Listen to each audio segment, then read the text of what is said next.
원합나이다. 아버지 하나님, 아버지 도와주고 도와주시옵소서.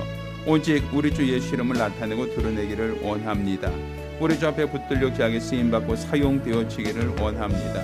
성령께서 주장하시고 이끄시는 거룩한 믿음으로 우리 주 앞에 붙들려 귀하게 쓰임받고 사용되어지기를 원하오니 우리 하나님께서 크신 은총을 더하여 주시옵소서. 하나님 아버지 도와주시기를 원합나이다. 우리 주 예수 이름을 나타내고 드러내기를 원합나이다. 아버지 하나님께서 붙드시고 주장하사 저희 가정, 병원이 지혜, 병원이 모두가 믿음 안에서 주를 기쁘시게 하는 거룩한 자녀들이 될 수 있도록 도와주시고 축복하여 주시옵소서. 도와주시옵소서. 또 기도할 때 이소우 집사님, 박구순 전도사님 위해서 기도하겠습니다. 이소우 집사님 골절된 뼈 잘 회복될 수 있도록 기도해 주시고 저희 가정 건강하며 물질과 환경 어려움당치 않고 안전운행할 수 있도록 또 기도해 주시게 기도 부탁드리겠습니다. 걸어가신 아버지 하나님, 우리 하나님이 함께 하시도이사 이소우 집사님, 박구순 전도사님 위해서 기도합니다. 우리 하나님이 함께 하시고 도와주시고 도와주시옵시사 건강하라, 평안하라, 강건하라 명하여 주시고 골절된 다리도 조속히 회복될 수 있도록 우리 하나님께서 친히 붙드시고 주장하여 주시옵소서. 우리 하나님이 함께 하시고 도와주고 도와주심으로 건강하게 하시고 평안하게 하시고 강건케 하시고 온전케 도와주시옵소서. 우리 하나님 아버지께도 주장하신 거룩한 믿음의 큰 역사와 거룩한 증거가 있기를 원합니다. 우리 주 앞에 붙들려 귀하게 쓰임받고 사용되어지기를 원합니다. 성령께서 이끄시고 인도하시는 거룩한 믿음으로 우리 주 앞에 붙들려 귀하게 쓰임받고 사용되어질 수 있도록 도와주시고 우리 주 예수 이름을 나타내고 드러내기를 원합니다. 믿음 안에서 주를 바라며 사모하며 신뢰하기를 원합니다. 성령께서 이끄시고 인도하시는 거룩한 믿음으로 우리 주 앞에 붙들려 사용되어질 수 있도록 도와주시옵소서. 우리 주 예수 이름을 나타내고 드러내기를 원합니다. 믿음 안에 붙들려 귀하게 쓰임받고 사용되어지기를 원합니다. 성령께서 이끄시고 인도하시는 거룩한 믿음으로 우리 주 앞에 사용되어질 수 있도록 믿음의 거룩한 역사와 거룩한 증거가 있도록 도와주시옵소서. 하나님 아버지께도 함께하여 주시사 골절된 뼈가 속히 회복되고 저희가 좀 물질과 환경 어려움 당치 아니하며 운전할 때도 안전하게 도와주시고 평안하게 하시고 물질과 환경 어려움 당치 않는 믿음의 가정으로 세워주시고 축복하여 주시옵소서. 온전히 우리 하나님이 함께 하시고 주장하시고 축복하여 주시옵소서. 주께서 도우시고 지키시는 거룩한 가정, 믿음의 가정, 은혜의 가정, 능력의 가정이 되어지기를 원하오니 우리 하나님께서 친히 주장하시고 축복하여 주시옵소서. 또 기도하겠습니다. 우리 김선도 집사님, 김송란 집사님과 가정에서 기도하겠습니다. 건강을 위해서 기도하시고 경영하는 모든 사업도 형통할 수 있도록 또 대원이와 샘이 자녀들도 우리 주 안에서 온전한 믿음의 가정을 이룰 수 있도록 위해서 같이 기도하겠습니다. 걸어가신 아버지 하나님, 우리 하나님께서 함께 하시고 도와주사 김선도, 김송란 집사님과 그 가정을 기억하시고 복 주시기를 원합니다. 아버지 하나님, 저들에게 건강 주시고 또 저들이 경영하는 사업도 형통하게 하시고 또 아버지 하나님 배달할 때도 안전하게 도와주시고 지켜주시기를 원합나이다. 대원이와 샘이 믿음의 자녀들 모두가 하나님께 귀하게 쓰임받고 사용될 수 있는 자녀들이 되게 도와주시고 하나님이 사랑하시고 하나님이 기뻐하시는 거룩한 믿음으로 우리 주 앞에 붙들려 귀하게 쓰임받고 사용되어지는 거룩한 가정, 믿음의 가정, 은혜의 가정, 능력의 가정이 될 수 있도록 도와주시옵소서. 성령께서 이끄시고 인도하시는 가정 되게 도와주시고 믿음의 거룩한 역사와 거룩한 증거가 있는 가정이 되게 도와주시옵시며 우리 하나님이 함께 하시고 하나님이 도와주시고 하나님이 주관하시는 복 있는 가정 될 수 있도록 우리 하나님께서 친히 주장하여 주시옵소서. 우리 주의 실험을 나타내고 드러내기를 원합니다. 믿음 안에 붙들려 귀하게 쓰임받고 사용되어지기를 원합니다. 성령께서 이끄시고 인도하시는 거룩한 믿음으로 우리 주 앞에 붙들려 귀하게 쓰임받고 사용되어지기를 원하오니 우리 하나님께서 친히 주장하시고 축복하여 주시옵소서. 아버지 하나님 도와주시옵소서. 또 기도하겠습니다. 우리 김옥태 집사님, 천승희 집사 위해서 기도하실 때 우리 김옥태 집사님 줄 성수할 수 있는 믿음을 더해달라고 또 그가 경영한 그 사업체도 또 건설 현장도 하나님께서 안전할 수 있도록 또 천승희 집사님과 가정 경제적으로 어렵지 않도록 기도해 주시고 우리 지영이 자녀가 믿음으로 잘 자랄 수 있도록 기도하겠습니다. 걸어가신 아버지 하나님, 아버지 함께하사 김옥태 집사님, 천승희 집사님과 그 가정 복 주시고 내도하여 주시사 우리 주 앞에 붙들려 귀하게 쓰임받고 사용되어지는 믿음의 가정, 은혜의 가정, 능력의 가정이 될 수 있도록 도와주시기를 원합나이다. 우리 주 예수 이름을 나타내고 드러내기 원합니다. 우리 김 집사님 주의를 성수할 수 있는 믿음 갖게 도와주시고 하나님을 더욱더 뜨겁게 사랑하고 뜨겁게 의지하며 믿음 안에서 주 앞에 붙들려 귀하게 쓰임받고 사용되어지는 복 있는 가정, 은혜의 가정, 능력의 가정이 될 수 있도록 우리 하나님께서 도와주시옵소서. 하나님 아버지 도와주고 도와주시옵시사. 우리 김목태 집사님 저에게 믿음을 도와사 믿음이 참 소상되게 해 도와주. 전도 집사님 교회를 애쓰고 수고하고 봉사하고 있사오니 우리 하나님께서 영광 받아 주시며 또 지영이도 우리 하나님을 더 뜨겁게 사랑하는 거룩하고 복된 자녀가 될 수 있도록 도와주시옵시사. 하나님이 사랑하시고 하나님이 기뻐하시는 복된 가정이 될 수 있도록 우리 하나님께서 친히 주장하여 주시옵소서. 우리 주 예수 이름을 나타내고 드러내기를 원합니다. 믿음 안에 붙들려 귀하게 쓰임받고 사용되어지기를 원합니다.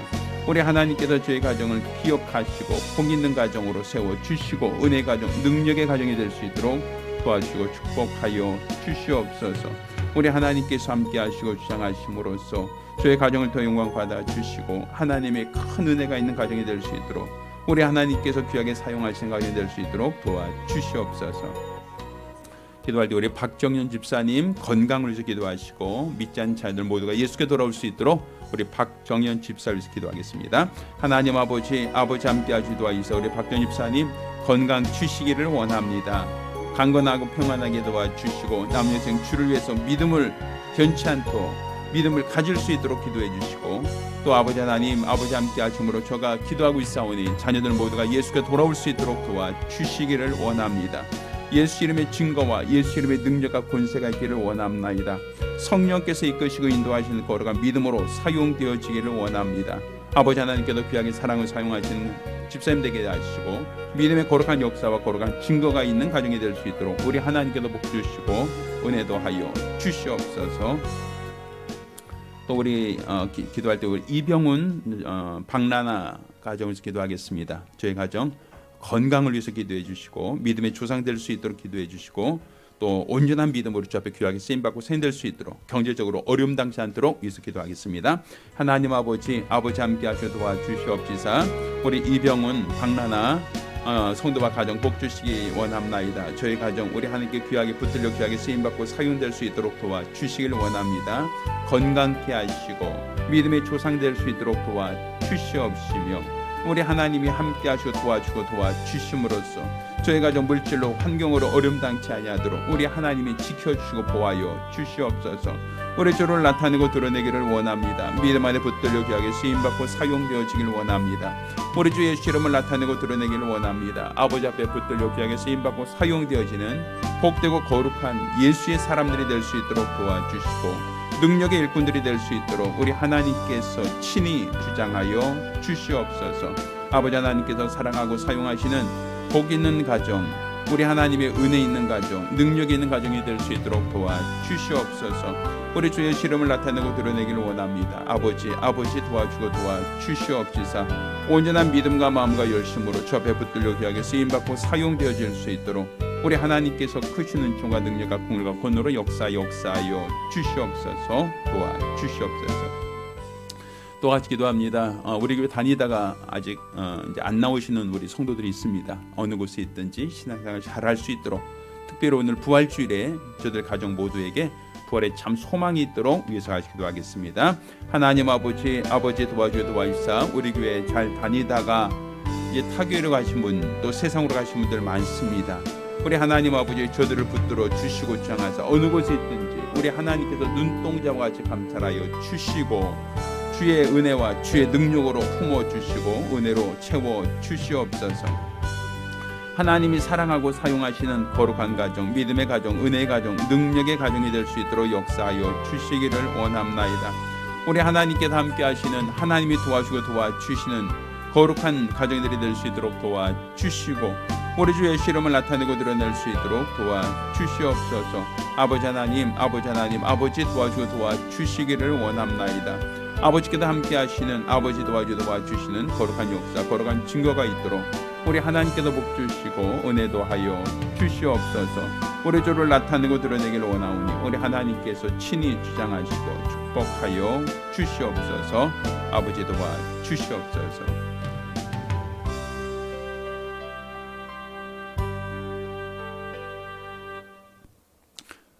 할렐루야. 할렐루야. 자, 오늘은 부활주일입니다. 부활주일은 예수 그리스도께서 사망문에 이기시고 다시 살아나신 그 날을 기념하여 우리가 감사로 드리는 주일입니다. 저와 여러분 모두의 가정마다 예수 그리스도 부활의 참 기쁨과 소망, 부활의 능력이 있으시기를 바랍니다. 우리 옆에 있는 분을 보시면서 예수님 부활하셨습니다. 할렐루야 하고 서로가 인사도 하고 또 격려도 하시면서 부활의 참 기쁨을 함께 나누는 시간이 되었으면 좋겠습니다. 자, 오늘 이 부활주일에 우리 같이 예배하며 우리 부활의 참 기쁨을 함께 나누길 원합니다. 함께 찬양하겠습니다.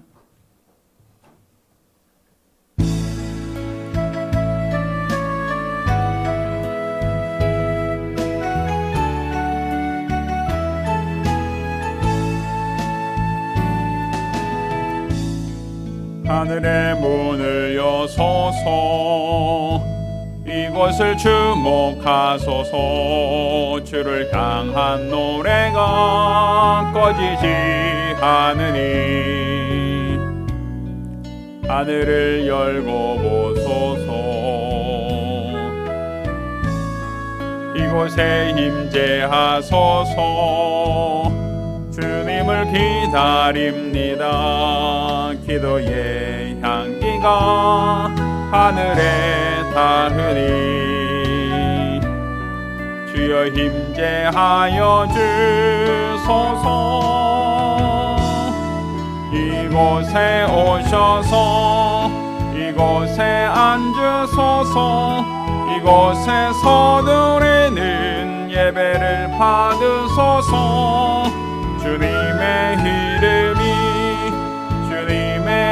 이름만이 오직 주의 이름만 이곳에 있습니다. 이곳에 오셔서 이곳에 앉으소서 이곳에서 누리는 예배를 받으소서 주님의 이름만이 오직 주의 이름만 이곳에 있습니다.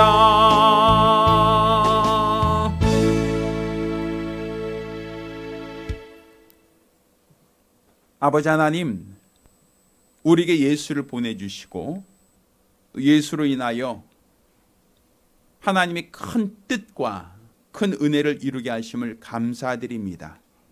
오늘 이 부활주일에 우리 모두 사망문에 계신 예수 그리스도를 기억하며 또 예수의 공로 힘입어 성도의 부활을 소망하는 거룩한 예배가 되게 도와주시고 이 큰 뜻을 이루신 우리 하나님께 감사하며 찬양하며 드리는 귀하고 복된 예배가 되게 하여 주시옵소서. 살아계신 우리 주 예수 그리스도의 이름으로 기원합니다. 아멘.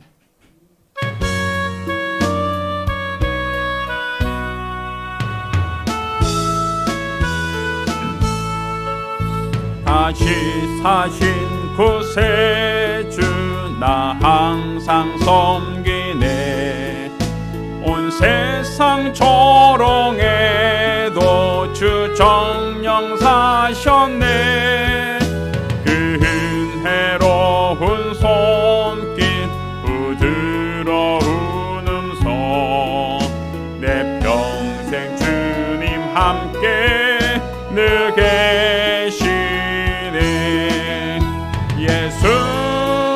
예수 늘 살아 계셔서 늘 동행하여 주시며 늘 말씀하시네 예수 내 구세주 예수 내 마음에 살아계시네. 늘 살아계시네. 온 세상 살펴보니 주 사랑 알겠네. 내 마음이 아플 때도 주 사랑 알겠네. 이 세상 풍파이길 힘 주시는 주님, 마침내 영광 중에 주 오시리. 예수 예수 늘 살아계셔서 주 동행하여 주시며 늘 말씀하시네. 예수 예수 내 구세주 예수, 내 마음에 살아계시네. 늘 살아계시네. 주 믿는 성도들아 노래로 주 예수리와 함께 다 찬양 드리세. 이 세상 소망이요 참 친구 되시는 주 예수 영원토록 찬양하세. 예수 예수 늘 살아계셔서 주 동행하여 주시며 늘 말씀하시네. 예수 예수 내 구세주 예수, 내 마음에 살아계시네. 늘 살아계시네.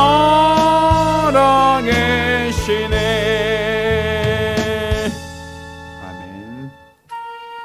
우리가 기도하겠습니다. 우리가 기도하실 때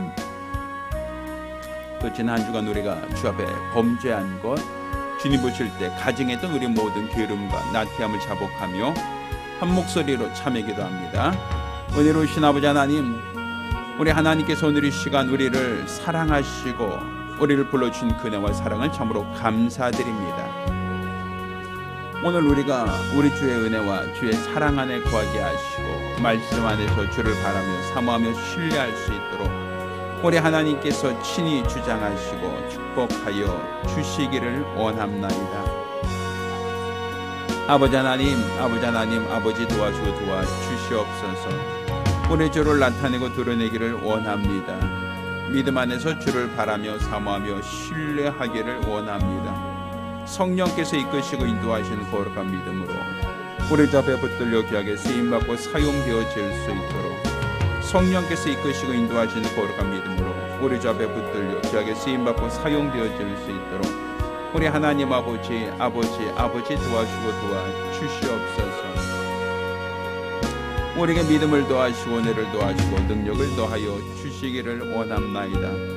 아버지 앞에 붙들려 귀하게 쓰임받고 사용되어질 수 있도록 도와주시고 성령께서 이끄시고 인도하시는 거룩한 믿음으로 우리 주 앞에 붙들려 귀하게 쓰임받고 사용되어지기를 원하오니 우리 하나님께서 복주시고 은혜 더하여 주시옵소서. 우리 주를 나타내고 드러내기를 원합니다. 우리 주 앞에 붙들려 귀하게 쓰임받고 사용되어지기를 원하오니 우리 하나님께서 주장하시고 축복하여 주시옵소서. 우리 안에 있는 모든 죄와 허물을 도말하시고 우리 하나님의 크신 은총과 능력과 긍휼과 권능이 들어 역사하여 주시며 우리 하나님만을 믿고 하나님만을 바라며 하나님만을 믿고 하나님만을 사모하며 신뢰하며 우리 주가 원하시는 거룩한 뜻대로 사용되어지기를 원하오니 우리 하나님께서 복 주시고 은혜도 하여 주시옵소서. 우리 주를 나타내고 드러내기를 원합니다. 믿음 안에 붙들려 귀하게 쓰임받고 사용되어지기를 원하오니 우리 하나님께서 친히 주장하시고 축복하여 주시옵소서.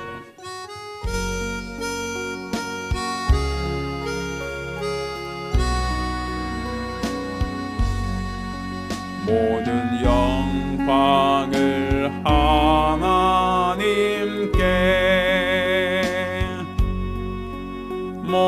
모든 영광을 하나님께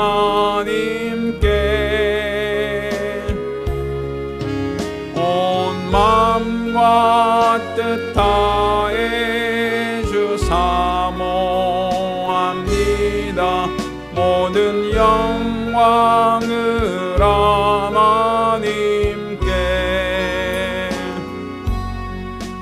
하나님 찬양 받으소서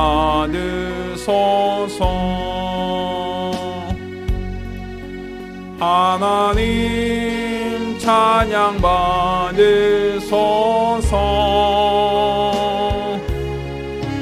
온 마음과 뜻 다해 주 찬양합니다.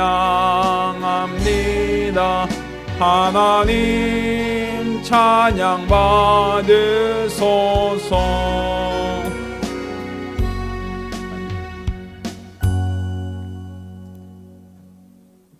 은혜로우신 아버지 하나님, 오늘 주 앞에 나와 감사하며 예배케 하신 은혜를 기억하며 특별히 부활주를 맞아 우리 주 예수를 보내신 우리 하나님께 감사하는 마음으로 예배를 드립니다. 먼저 예배를 받아주시고 이 예배가 하나님이 흠양하시는 참 예배가 되게 하여 주시옵소서. 또 주 앞에 나올 때 믿음으로 나와 예물 드린 손길들이 있사오니 기억하여 주시옵소서. 수백십 분의 1을 구별하여 드린 손길 복 주시고 매주간 월간 작정함으로 예물 드린 손길을 복 주시기를 원합니다. 받은 바 은혜를 감사하며 감사드린 자를 복 주시되 특별히 오늘 부활주를 맞아 절경음 드린 자들을 기억하시고 저들에게 부활의 참 소망과 은혜와 능력이 있도록 도와 주시옵소서. 선교음 드린 자를 복 주시고 그 물질 더 많은 영혼이 구령되어지는데 사용되게 하시고 저들 모두가 전도자가 받는 상을 함께 유업으로 받게 도와 주시옵소서. 영복의 감사함으로 영광 모든 자들을 기억하시고 하나님께서 저들을 은혜로 채워 주시고 능력으로 갚아 주시옵소서. 살아계신 우리 주 예수 이름으로 축복하며 기도합니다. 아멘. 오늘 주 앞에 감사하며 예물 드린 우리 모든 성도들과 가정들마다 우리 하나님의 신령한 복과 은혜길 예수 이름으로 축원합니다. 할렐루야. 하나님 말씀 함께 봉독하겠습니다. 오늘 함께 봉독하실 하나님 말씀 마가복음 12장 18절부터 27절까지 말씀을 교독하겠습니다. 자, 마가복음 12장 18절부터 27절까지입니다. 자, 본문 말씀을 교독하시고 마지막 절은 같이 읽겠습니다.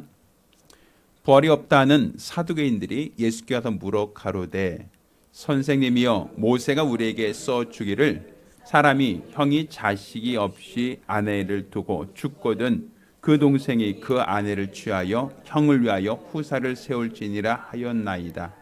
칠형제가 있었는데 마치 아내를 취하였다가 후사가 없이 죽고 둘째도 그 여자를 취하였다가 후사가 없이 죽고 셋째도 그렇게 하여 일곱이 다 후사가 없었고 최후에 여자도 죽었나이다. 일곱 사람이 다 그를 아내로 취하였으니 부활을 당하여 저희가 살아날 때 그 중에 네 아내가 되리이까. 예수께서 가라사대 너희가 성경도 하나님의 능력도 알지 못함으로 오해함이 아니냐. 사람이 죽은 자 가운데서 살아날 때에는 장가도 아니가고 집도 아니가고 하늘에 있는 천사들과 같으니라. 죽은 자의 살아나는 것을 의논할진대 너희가 모세 책 중 가시나무 떨기에 관한 글에 하나님께서 모세에게 이르시되 나는 아브라함의 하나님이요 이삭의 하나님이요 야곱의 하나님이로라 하신 말씀을 읽어보지 못하였느냐.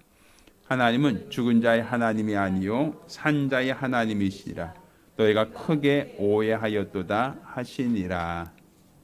아멘. 자, 오늘은 부활주일을 맞아서 우리 하나님께 감사하는 예배를 드리려고 합니다.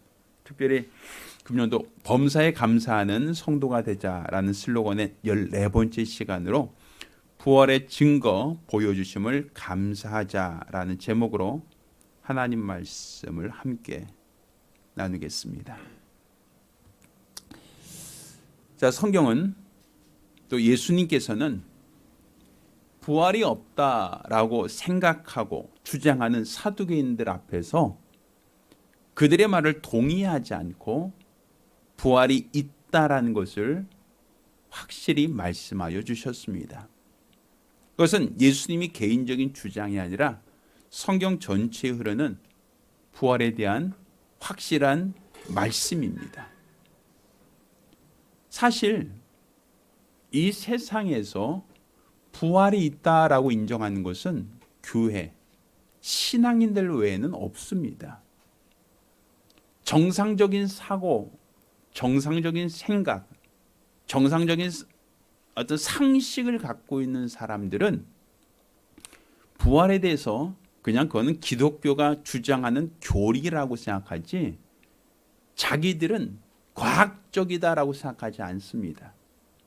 비과학적이고 미신이고 이거는 사람들이 그렇게 생각하는 것이다라고 하는 막연한 어떤 생각을 할 뿐이지 죽은 자의 부활을 인정하는 그런 과학이나 그런 사람은 존재하지 않습니다. 근데 성경은 예수님은 죽은 자의 부활에 대해서 말씀하고 있다는 거예요. 오늘 우리가 읽은 이 본문도 부활이 없다라고 주장하는 사두개인들에게 대하여 예수님께서 하신 말씀이죠. 근데 예수님이 상식적이고 가장 보편적으로 부활이 없다라고 하는 사람들의 주장에 대해서 예수님이 그들의 의견을 존중해 주신 게 아니라 부활이 있다라는 걸 말씀하고 있어요. 그래서 25절 보면 사람이 죽은 자 가운데 살아날 때는 이렇게 표현하고 있죠. 사람이 죽은 자 가운데 살아난다. 그때는 어떤 일이 있습니까? 장가도 아니가고 시집도 아니하고 하늘에 있는 천사들과 같을 것이다 라고 그 구체적인 그 모습까지도 얘기하고 있다라는 거예요. 그러니까 예수님이 친히 부활이 있다라고 주장하고 있고 그것을 공증하고 있다라는 사실이죠. 따라서 오늘 부활주일이 그냥 기독교 우리들만의 잔치, 우리 교회에서만의 어떤 축제가 아니라 이 부활이 세상의 어떤 이론과 세상의 상식과 대치되는 부분이 있지만 왜 성경은 이 부활을 말하고 있고 이 부활이 어떤 관점을 갖고 있는지를 우리가 보다 더 분명하게 아는 시간이 되었으면 좋겠고 또 이것을 통하여 우리에게 부활에 대한 소망을 주신 우리 하나님께 대한 감사하는 시간이 되었으면 좋겠습니다. 자, 가장 먼저 우리가 이 부활에 대해서 감사할 수 있는 첫 번째 이유는 죽음에 대한 올바른 개념을 우리에게 알려주셨다라는 거예요.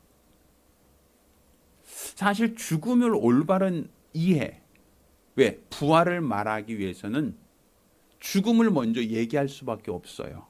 왜? 부활이라는 것은 잠자다 일어난 걸 부활이라고 하지 않아요. 기절했다가 깨어난 것을 부활이라고 말하지 않아요. 부활이 있기 위해서는 반드시 죽음이라는 것이 선행되어져야 부활을 말할 수 있는 것이거든요. 그런데 이 죽음이라고 하는 것을 올바르게 해석하지 않고서는 부활을 이해할 수가 없어요. 자, 그 이유가 무엇이냐면 자, 죽음이라고 하는 것을 사전적으로 찾아보니까 생명 활동이 중단돼서 다시는 돌이킬 수 없을 때 이것을 죽음이라고 얘기합니다. 그러니까 사람이 심장이 뛰고 있죠. 생명 활동이 있는 거예요. 근데 심장이 멈췄어요. 생명 활동이 멈췄어요. 중지됐어요. 사람들이 심폐소생을 합니다. 인공호흡을 해요. 다시 돌아오면 이 사람을 죽었다고 얘기하지 않아요. 근데 아무리 심폐소생을 해도 다시 심장이 뛰지 않고 다시는 그 기능이 회복되지 않았을 때 의사들은 사망 선고를 내리죠. 죽었다라고 얘기합니다. 이 죽었다는 것은 다시 돌이킬 수 있으면 죽었다고 표현하지 않아요. 다시는 돌이킬 수 없다. 다시는 회복시킬 수 없다라고 할 때 죽음이라고 한단 말이에요. 그런데 부활이라는 건 뭡니까? 죽은 자의 부활을 말하는 거거든요. 회복시킬 수 있다는 걸 말하고 있거든요. 그러니까 현대 의학으로 봤을 때는 죽음이라는 것은 회복할 수 없는 상태, 부활은 회복되어진 상태를 말한단 말이에요.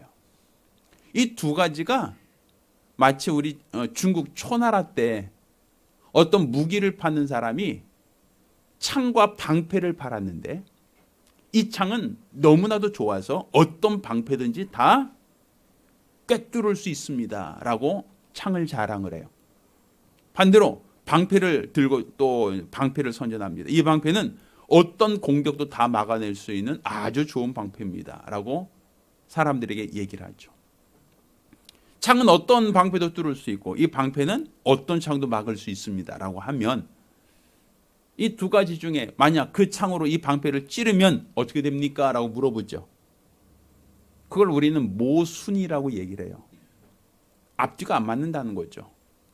그런데 이 죽음이란 단어와 부활이란 단어는 이렇게 모순이에요. 왜? 죽음이 맞다면, 돌이킬 수 없다면 부활이 불가능한 것이고 돌이킬 수 있다면 죽음 자체가 개념이 깨져버리는 거거든요. 그러니 세상에서 봤을 때는 부활을 인정하면 죽음이라는 개념을 바꿔야 돼요. 생명활동이 멈춰서 다시는 돌이킬 수 없는 상태인데 간혹 돌이킬 수도 있다. 이건 죽음이 아니거든요. 그러니 세상의 상식과 의학적인 지식과 의학적인 기초를 놓고 봤을 때 죽음이라는 개념을 인정하고 존중하려면 부활을 절대로 인정할 수가 없는 거예요. 자, 그런데 성경에서는 죽음이라는 그 기준을 생명활동이 멈춰서 다시는 회복할 수 없는 상태라고 이걸 규정을 여기에 두지 않아요. 어디에 두고 있는가 하면 영혼이 사람 몸을 떠난 것을 죽음이라고 얘기해요. 생명활동이 멈췄다, 생명활동을 돌이킨다, 회복된다라는 개념이 아니라 마치 우리가 옷을 입고 있다 옷을 벗으면 옷은 빨래통에 그냥 쌓이게 되죠. 그런데 빨래통에 쌓여있는 옷은 움직이지 않아요. 저절로 뭐 움직이거나 저절로 자기 활동을 하지 않아요. 제가 옷을 입고 있을 때는 제가 움직일 때마다 옷도 같이 움직이고 내가 어느 곳에 가면 옷도 따라갈 수 있어요. 근데 내가 옷을 벗는 그 순간에는 빨래통에 있는 옷은 움직이지도 않고 이동할 수도 없죠. 우리 육체라고 하는 것은 영혼이 입고 있는 옷이다라는 것이 성경에서 우리에게 가르치고 있는 살았다라는 의미예요. 그럼 죽었다는 게 무엇인가 하면 죽었다는 것은 뭐예요? 영혼이 몸에서 떠남으로써 몸은 더 이상 움직일 수 없는 상태가 된 것을 우리는 성경에서 말하는 죽음이라고 한단 말이에요. 자, 우리가 그것을 이해할 수 있는 것이 영혼 없는 몸이 죽은 것 같이 행함 없는 믿음은 죽은 것이다 이렇게 표현하고 있죠. 야고보서에.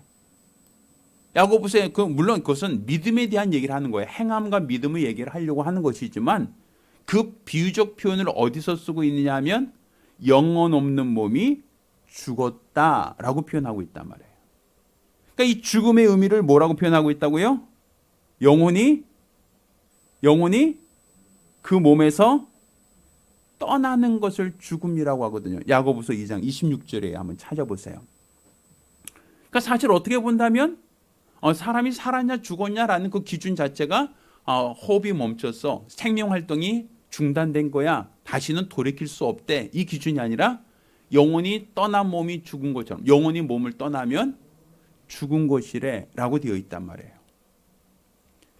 근데 사실 그 영혼이라는 것 자체가 의학적으로 인정이 안 되거든요. 우리가 생각할 때 영혼이 눈에 보이는 것도 아니고 또 영혼 자체가 뭔가 감각되는 것도 안 돼. 그럼 영혼이 어디 있습니까? 라고 물어볼 수 있단 말이에요. 자, 이것에 대해서 예수님이 누가복음 24장 39절에 이와 같이 얘기해요. 근데 내 손과 발을 보고 나인 줄 알라 하면서 부활하신 다음에 얘기하신 거예요. 영은 살과 뼈가 없으되 이렇게 표현하고 있어요. 그러니까 예수님 부활하신 다음에 그들에게 보여주신 모습이 그거예요. 나는 영이 아니다. 나는 너희가 보는 바와 같이 몸을 갖고 있는 부활의 모습이다라고 얘기하면서 하신 얘기가 영은 살과 뼈가 없는 상태다. 그러니까 살과 뼈가 없다는 것은 의학적으로 영이 진단되거나 감각될 수 없다라는 얘기를 하는 거예요. 그러니까 영이라는 건 의학적으로 감각은 안 돼. 왜? 살도 아니고 뼈도 아니기 때문에 엑스레이 찍어도 영혼이 나오지 않아요. 그렇지만 영혼이 몸을 떠나면 그 상태가 죽은 것이다 라고 얘기를 하고 있단 말이에요. 우리가 너무 잘 알고 있죠. 아나니와 삽비라. 아나니 삽비라 얘기를 보면 하나님께 그 서원했다가 자기 집을 팔고 헌금할 시간에 헌금 안 하고 뭔가 조금 뒤에 감춰둔 것이 있었죠. 그것으로 인해서 아나니와 삽비라가 죽음을 당했는데 그 죽음 당하는 그 모습을 뭐로 얘기하고 있냐면 그 사도행전 5장 5절로 6절이에요. 아나니아가 이 말 듣고 엎드려 혼이 떠나니 이를 듣는 사람이 다 크게 두려워하더라 하면서 젊은 사람들이 일어나 시신을 메고 나가 장사하니라. 그러니까 아나니아가 죽었다는 것이 병들었다 아니면 아나니아가 갑자기 사고 났다 뭐 이런 얘기가 아니에요. 혼이 떠나니까 아나니아가 갑자기 급사했다 죽었다라고 표현하고 있어요. 그래서 장례 치렀다는 얘기를 하는 거예요. 실제로 보면 또 삽비라도 똑같아요. 남편 죽은 거 모르고 야 네가 하나님께 드린 게 이게 다냐? 그러니까 예 맞습니다 라고 하죠. 자, 그 순간 베드로 발 앞에 엎드려 혼이 떠나는지라 이렇게 돼요. 삽비라도. 그러니까 삽비가 갑자기 죽었는데 그 죽은 모습을 성경은 혼이 떠났다라는 표현을 쓰고 있단 말이에요. 그러니까 성경은 죽음을 생명 활동이 멈춰서 다시는 돌이킬 수 없는 상태라는 표현을 쓰지 않아요. 죽음을 어떻게 표현하고 있어요? 혼이 몸에서 떠나면 아나니아처럼 삽비라처럼 그 사람이 죽는 것이다 라는 표현을 쓰고 있단 말이에요. 죽음의 개념이 다르죠? 그러니 모순이 아니라는 거예요. 부활 자체가. 세상의 과학이나 세상의 지식으로 봤을 때는 생명 활동을 갖고 있다가 이게 멈춰서 다시는 돌이킬 수 없는 게 죽음인데 부활을 말하려니까 그러면 멈춰서 돌이킬 수 없어야 죽음인데 다시 돌이킬 수 있다? 그럼 죽음이 아니네? 기절했다가 깨어난 건가? 이거밖에 안 되는 거예요. 모순되는 거예요. 이론 자체가. 그렇지만 성경은 영혼이 떠났다가 영혼이 다시 어떻게 되면 돌아오면 된단 말이에요. 우리 그죠? 옷을 벗어났다가 다시 그 옷을 아침에 입으면 그 옷이 다시 움직일 수 있잖아요. 내 노동할 때 어디 이동할 때 같이 따라 움직일 수 있잖아요. 벗을 때는 그냥 빨래통에 혹은 옷걸이에 그냥 그대로 걸려 있고 꼼짝하지 않지만 내가 다시 옷을 집어 입으면 그럼 그 옷은 또 다시 움직일 수 있단 말이죠. 그것처럼 죽음이라고 하는 개념 자체가 세상의 기준으로 볼 때는 부활을 얘기할 수가 없지만 성경에서 말하는 죽음의 의미를 제대로 이해하면 부활은 불가능한 얘기가 아니다. 이것은 가능하다라는 거예요. 그러니까 이 영혼이라는 것을 우리가 어떤 공포 영화, 남양극장에서 나오는 어떤 공포 영화, 요즘 뭐 파묘가 굉장히 뭐 1000만 관객을 끌었다고 하는데 어떤 그런 어떤 영적인 존재, 영적인 실체가 뭔가 막연한 전설의 고향이나 아니면 영화나 아니면 무서운 어떤 그런 어떤 나오는 호러쇼에 나오는 어떤 그러한 스토리가 아니라 성경은 실제적으로 영적 존재를 말하고 있단 말이에요. 하나님도 영적 존재이고 천사도 영적 존재이고 사람도 영적 존재라는 것이죠. 눈에 보이지 않지만 우리는 영적 존재가 있다는 것이 우리 신앙의 기준이에요. 왜? 하나님이 영이시지만 우린 믿잖아요. 또 우리를 돕는 천사, 영적 존재지만 우리는 인정하잖아요. 우리 사람도 영적 존재라는 것만 인정하면 죽음의 의미가 그냥 단지 심장이 멈췄다 아니면 어떤 사고로 인해서 생명활동이 멈춰서 다시는 돌이킬 수 없다라는 그런 의학적인 상식이 아니라 영혼이 그 몸에 있을 때는 살아있는 것이고 영혼이 그 몸을 떠나면 죽은 것이라는 이 올바른 의미에서 죽음, 이 죽음에 대한 올바른 개념을 갖고 있다면 부활에 대해서도 우리가 접근하기가 훨씬 더 쉬워진다, 확실해진다라는 것이죠. 또 우리 두 번째 우리가 주 앞에 감사할 수 있는 그것은 이 부활을 이론적으로만 얘기하지 않았다는 거예요. 예수님께서 이 부활에 대해서 얘기할 때 확실하게 부활이 있다라고 주님이 확인해 주셨다는 거죠. 아까 우리가 읽었던 본문처럼 부활이 불가능한 게 아니라 가능하다라는 거예요. 우리가 생각할 때 심폐소생은 골든타임이라는 것이 있어요.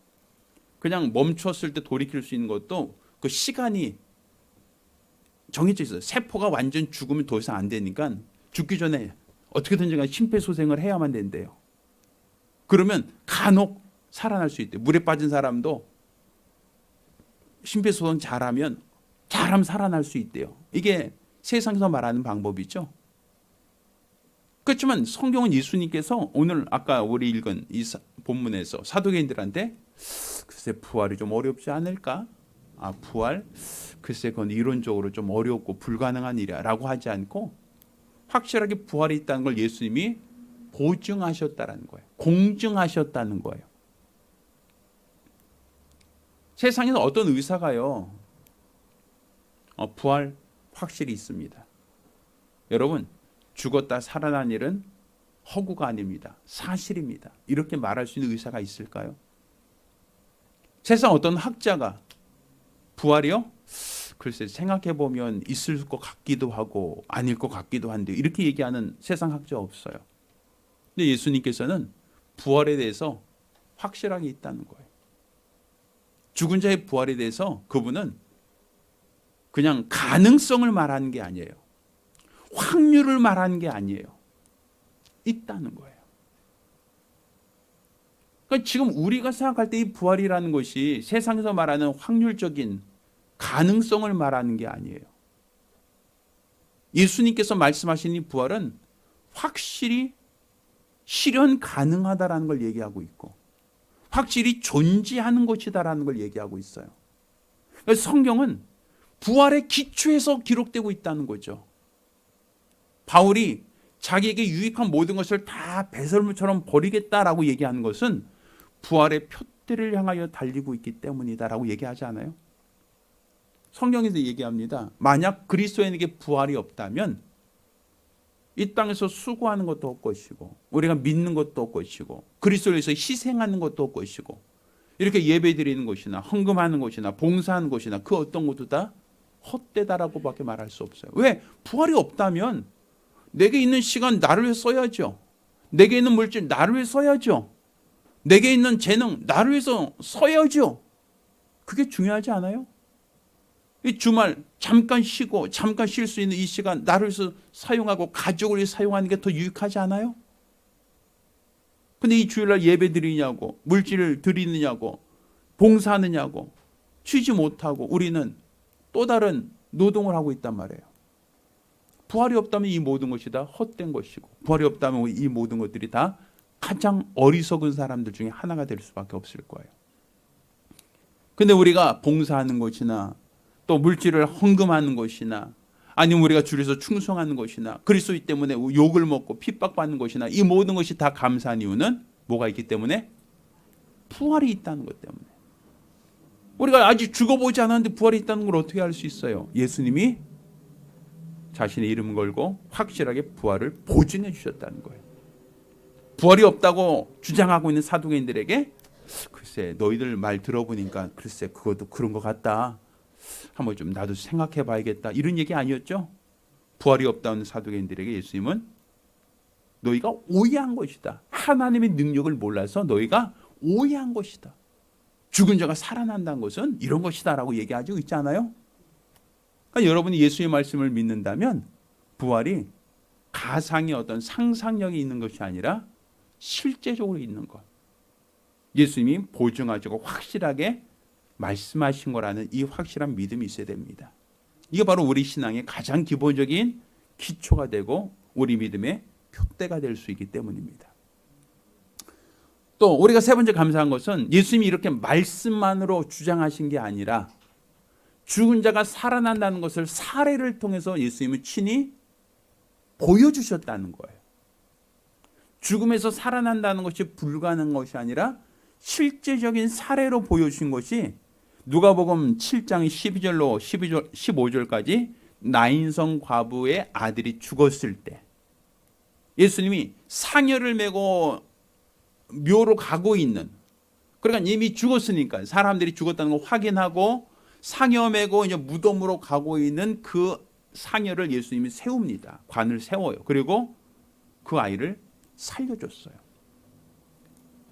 자, 나인성 과부란 얘기 뭐예요? 나인에 살고 있는 과부예요. 과부란 얘기는 다른 말로 남편이 먼저 죽은 경험이 있다는 얘기죠. 그러면 이 과부는 경험이 있어요. 어떤 경험? 사랑한 사람이 죽으면 다시는 살아날 수 없다. 다시는 깨어날 수 없다. 다시는 대화할 수 없다. 다시는 음식을 먹을 수 없다. 다시는 움직이지 않는다. 이미 과부로서의 경험을 갖고 있는 여자예요. 왜? 남편이 죽었을 때 그 남편을 살릴 수 없었으니까. 어떤 의사도 죽은 남편을 살리는 걸 못 봤으니까. 그래서 묘에 장사했단 말이에요. 그런데 남편이 죽고 아들 하나 믿고 의지했는데 그 아들이 청년 때 죽은 거예요. 그러면 이스라엘은요, 가족묘를 씁니다. 그 굴에 파서 묘를 쓰고 그 굴에다가 가족 죽으면 다 그 묘에 집어넣어요. 그럼 그 묘에는 누가 있는 묘예요? 이미 남편이 죽어서 장사되어 있는 묘에 누구도 묻는 거죠? 그 아들도 거기다가 묻는 거예요. 거기 물으러 가면서 여자가 울어요. 왜 울죠? 사랑하는 남편, 사랑하는 아들이 죽었으니까 가기 싫어도 가야죠. 죽은 사람을 장사 지내야 되니까. 예수님 만났어요. 예수님이 관을 세우라 하시고 그 청년을 이렇게 세웠어요. 이때까지는 죽음이 끝난 줄 알았는데, 죽음이 끝인 줄 알았는데 이미 장래 행렬을 세우고 예수님이 살렸으니까. 죽은 자가 살아난다는 것이 불가능해. 여태까지는 상식은 불가능해 라고 했는데 예수님은 죽은 자도 살아날 수 있다는 걸 보여주셨잖아요. 자, 그것만이 아니죠. 우리가 잘 알고 있는 그 나사로를 살린 얘기 있죠. 요한복음 11장 38절로 마지막 절까지 보면 사랑한 자가 병들었습니다 라고 할 때 예수님이 나사로 주변에 없었어요. 나중에 찾아가니까 이미 오라비가 죽은 지 나흘이나 되었습니다. 이미 묘의 장사가 완료됐습니다 라까지 해요. 예수님께서 무덤으로 가죠. 무덤 문을 열어놓으라 얘기합니다. 그러니까 예수님이 슬퍼서 그냥 애곡하기 위해서 오신지 조문하러 오신 줄 알았는데 예수님 뭐라고 하셔요? 나사로야 나오라고 명하신단 말이에요. 예수님 말씀에 따라서 죽어서 이미 사흘이나 된, 이제 냄새가 납니다. 이 몸이 부패되기 시작했다는 얘기예요. 그런데 그 나사로가 베로동이제 걸어 나왔다라고 성기록하고 있거든요. 이미 심폐소생을 할 수 있는 시간이 아니에요.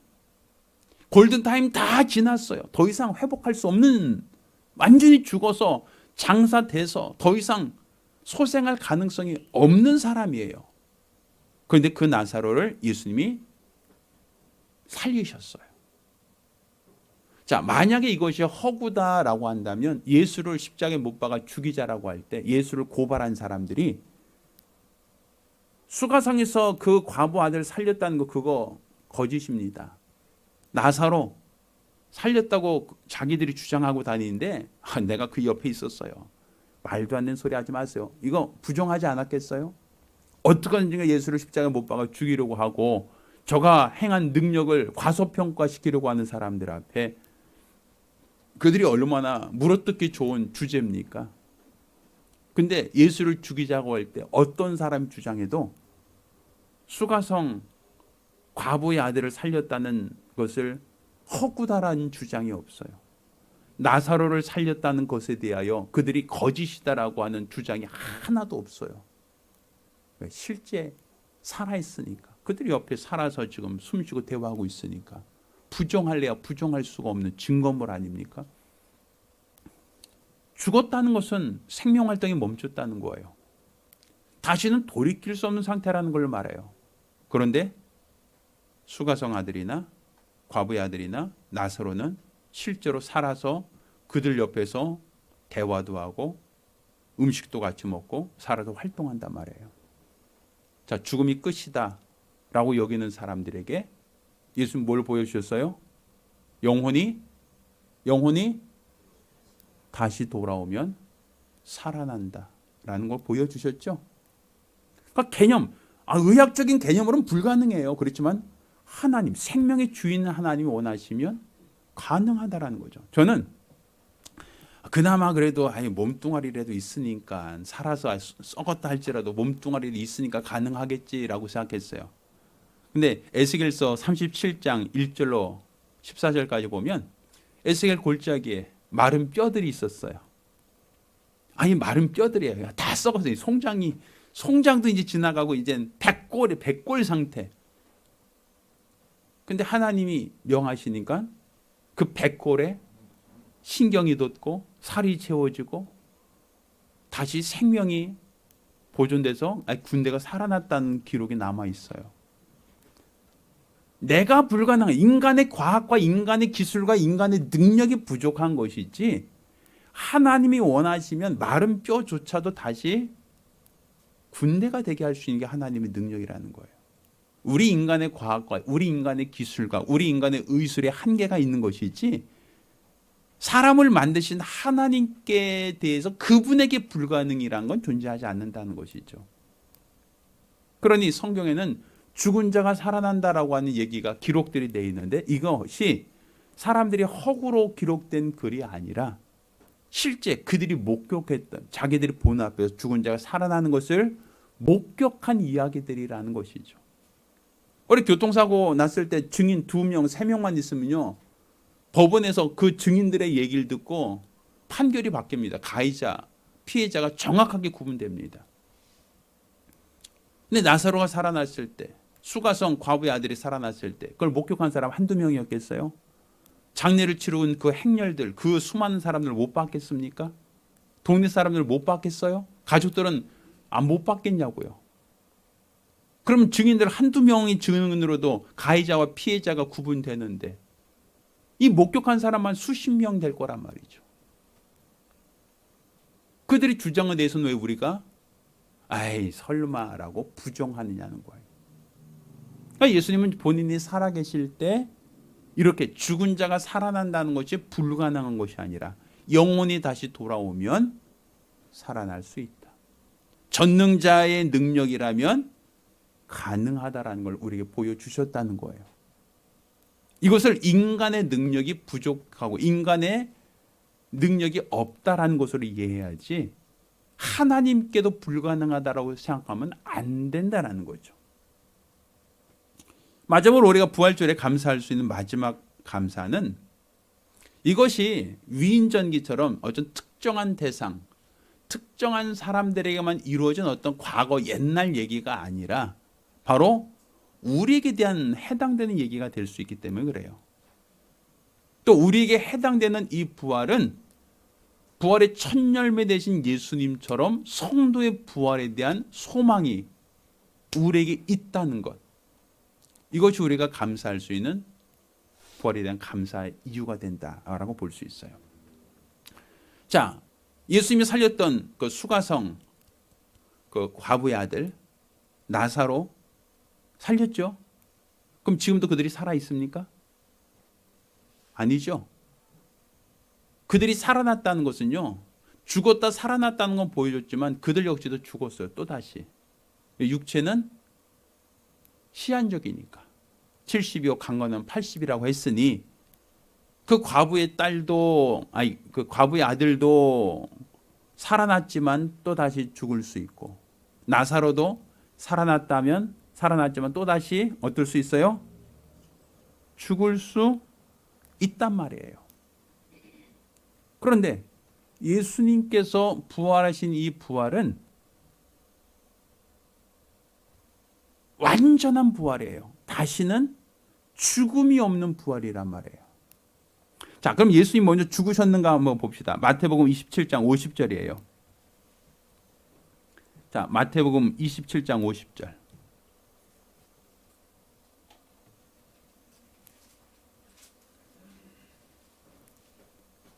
자, 자, 같이 읽어볼까요? 자, 마태복음 27장 50절. 자, 시작. 예수께서 다시 크게 소리치고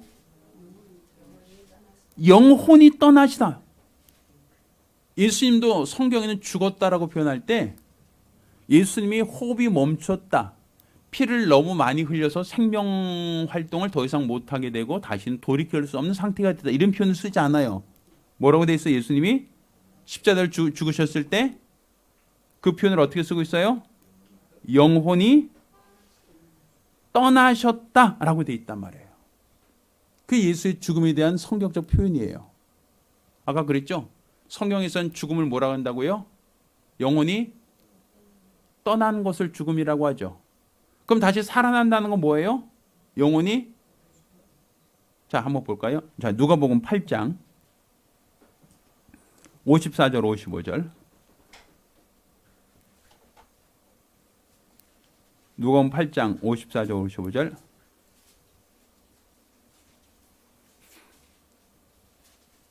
예수께서 아이의 손을 잡아 불러 가라사대 아이야 일어나라 하시니 그 영이 돌아와 아이가 곧 일어나거늘, 이렇게 돼 있죠. 아까 죽으면 뭐라 그랬어요? 영혼이 떠난다, 이렇게 죽음이라고 했죠. 근데 살아났다는 걸 뭐라고요? 그 영이 돌아와, 이게 돼 있단 말이에요.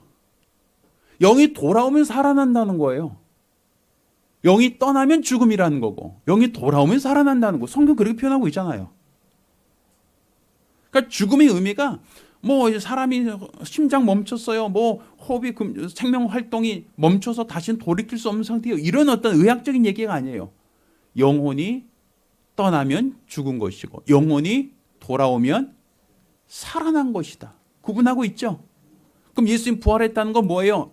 영혼이 떠났다. 영혼이 떠나서 어디 있었어요? 옥에 있었다. 성 기록하고 있죠? 네? 영혼이 떠났다. 그 몸은 어디 있었고? 무덤에 있었고. 그 영은 옥에 있는 자들에게 가셨다. 성경 기록하고 있어, 베드로에. 그러니까 영혼은 떠나는 게 죽음이에요. 그리고 예수님은 옥에 가셔서 옥에서 뭐 죽은 자들을 거기서 그분이 사역하시고 죽은 지 사흘 만에 살아났다. 살아났다는 건 뭐예요? 영혼이 다시 돌아왔다는 거예요. 근데 예수님이 영혼이 돌아왔다는 것은 다시 수명이 지나면 다시 죽는 죽음이 아니라 그분은 다시는 죽음이 없는 완전한 부활을 경험하셨다는 얘기예요. 아까 의학적인 죽음이 뭐라 그랬어요?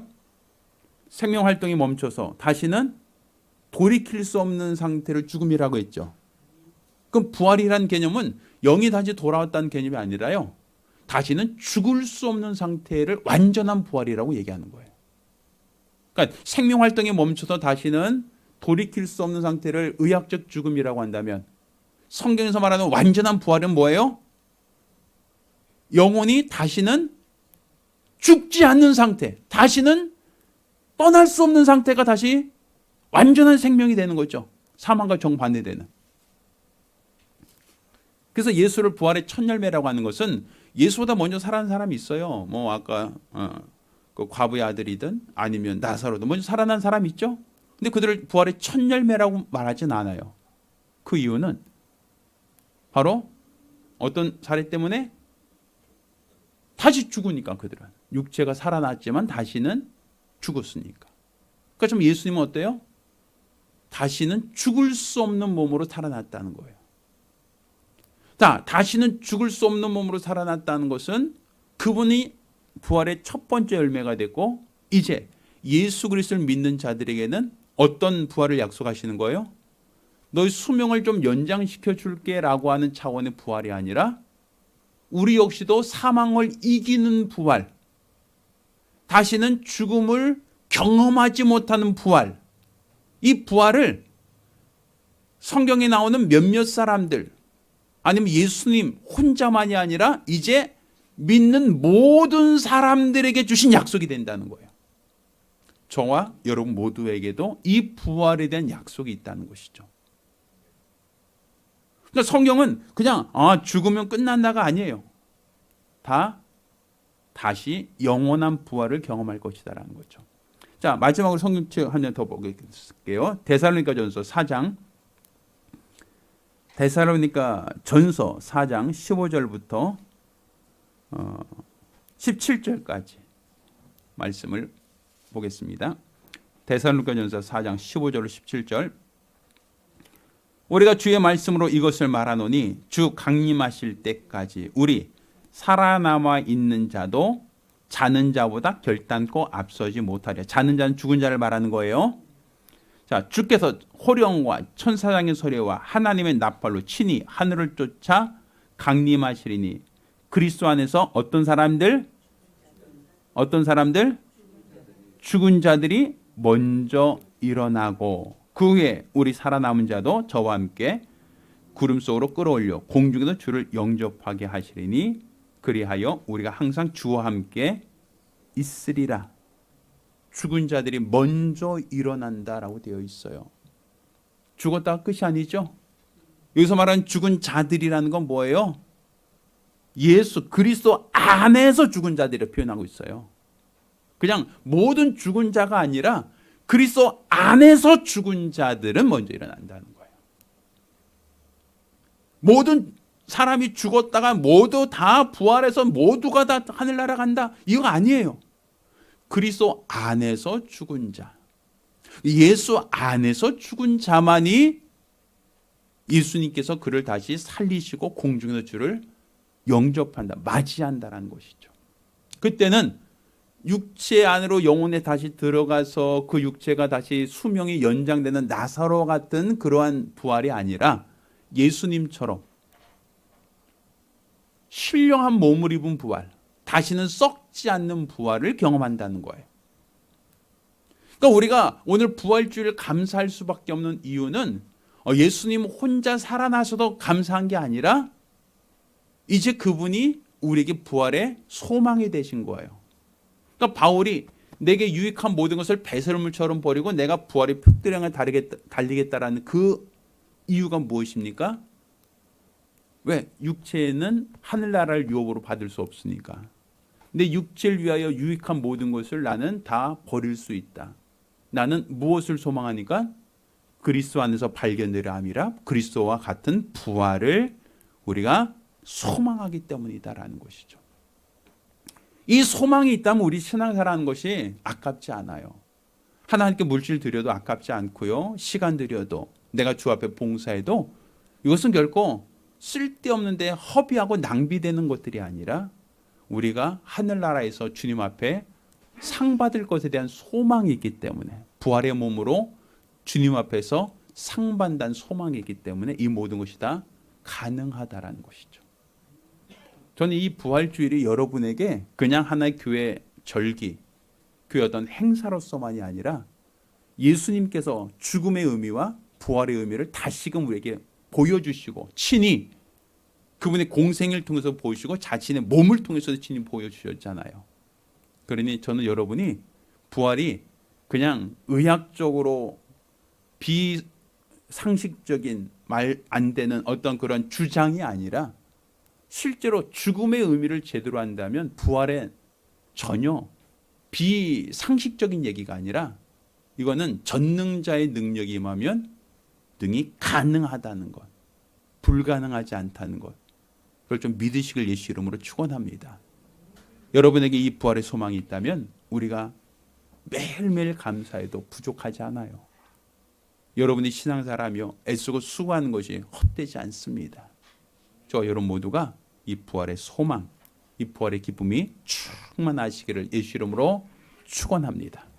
기도하겠습니다. 우리가 기도하실 때 이 부활주일 예수님은 부활에 대하여 확실하게 말씀하고 보증하셨어요. 그리고 자신의 몸을 통하여 친히 부활이 있다. 또 어떤 부활을 경험할 것인가까지 보여주셨습니다. 따라서 우리가 이 부활의 소망 갖고 믿음으로 살아갈 수 있도록 위하여 같이 기도하겠습니다. 하나님 아버지, 우리가 부활의 소망 갖고 믿음을 경주할 수 있도록 도와주시기를 원합니다. 우리 하나님께서 우리에게 하늘의 소망 갖고 믿음으로 살게 하여 주셨사오니 우리가 우리 주 예수 그리스도 부활하신 이 부활의 소망과 그 부활의 믿음을 갖고 일평생 주 앞에 충성하게 도와주시옵소서. 우리가 부활이 있다는 것을 알기에, 부활의 소망이 있음을 알기에 우리가 이 땅에서 애쓰고 수고한 것이 헛되지 않고 우리 믿음도 헛되지 않고 우리가 주를 위하여 헌신한 것과 희생하는 것과 핍박받는 모든 것이 다 가치가 있다는 것을 알게 하여 주셨사오니 우리가 죽음이 단지 생명 유지 장치가 멈춰서 다시는 회복할 수 없는 상태라는 생각이 아닌 영원히 그 몸을 떠난 것이 죽음이고 영원히 다시 돌아온 것이 살아났다라는 것을 우리가 알고 있는 것처럼 예수 그리스도께서도 죽으실 때 영원히 떠나셨지만 영원히 다시 돌아왔다라는 것을 우리가 부활했다라는 증거로 알고 있는 것처럼 우리도 이와 같이 예수 그리스도 부활하신 것처럼 우리에게도 부활이 있다는 것, 부활의 소망이 있다는 것을 깨달아 알게 도와주시고 이처럼 부활의 소망이 있다면 우리가 나아가 예수 그리스도 부활하신 것처럼 우리 성도의 부활을 소망하고 성도의 부활을 믿으며 그날 그때 우리가 부활에 참여하는 자가 되기로 소망하는 믿음의 사람들이 될 수 있도록 도와주시옵소서. 언제나 믿음과 마음과 열심으로 우리 주 앞에 붙들려 귀하게 쓰임받고 사용되어지길 원하오니 우리 하나님께서 도와주시옵소서. 부활의 소망 갖고 믿음으로 살게 하시고 주의 은혜로 살아갈 수 있도록 하나님께서 친히 주장하여 주시옵소서. 부활의 소망과 부활의 믿음 갖고 주 앞에 충성할 수 있는 복되고 거룩한 성도들이 될 수 있도록 도와주시옵소서. 우리 주의 은혜, 주의 능력, 주의 권세를 사모하고 사모하오니 역사하여 주시옵소서. 도와주시옵소서. 살아계신 아버지 하나님, 성경에 또 예수님께서 친히 죽음이 끝이 아니라 이후에 부활이 있음을 우리에게 알게 하여 주셨습니다. 영원히 그 몸을 떠나는 것이 죽음이고 그 영혼이 다시 돌아오는 것은 전능자에 의해서 가능한데 그러면 죽었던 자도 살아날 수 있다는 것 우리에게 친히 알려주셨고 보여주셨사오니 우리가 부활을 막연하게 생각하지 않게 도와주시옵소서. 또 예수께서 우리에게 보여주신 이 부활은 단지 우리 수명이 조금 더 연장되어진다는 부활이 아니라 우리가 영원히 죽을 수 없는 부활, 다시는 세상으로 돌아갈 수 없는 영원한 부활을 우리에게 보여주시고 이와 같은 성도의 부활을 우리에게 믿음으로 알게 하여 주셨사오니 바울이 이 부활의 표들을 향하여 자기에게 유익한 모든 것을 배설물처럼 버리고 부활의 표들을 향하여 다름질했던 것처럼 우리 모두 부활의 소망 갖고 주 앞에 충성할 수 있는 성도들이 되게 하여 주시옵소서. 살아계신 우리 주 예수 이름으로 기도드렸습니다. 아멘. 자, 모두 일어나서 함께 찬송합니다.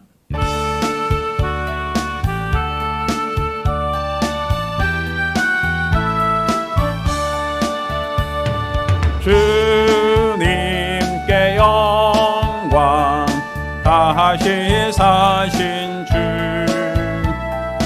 사망 권세 모두 이기시었네. 흰 옷 입은 천사 돌을 옮겼고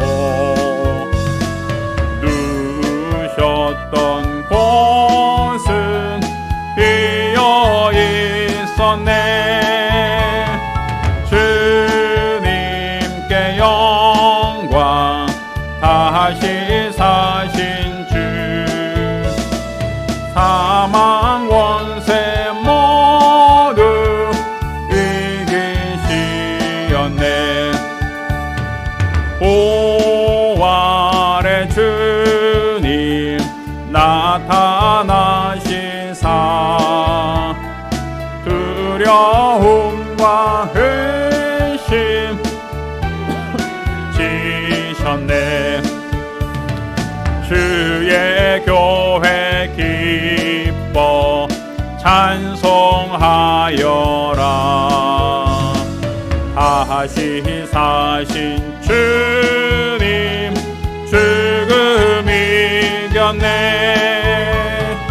주님께 영광 다시 사신 주 사망 권세 모두 이기시었네. 생명의 임금 영광의 주님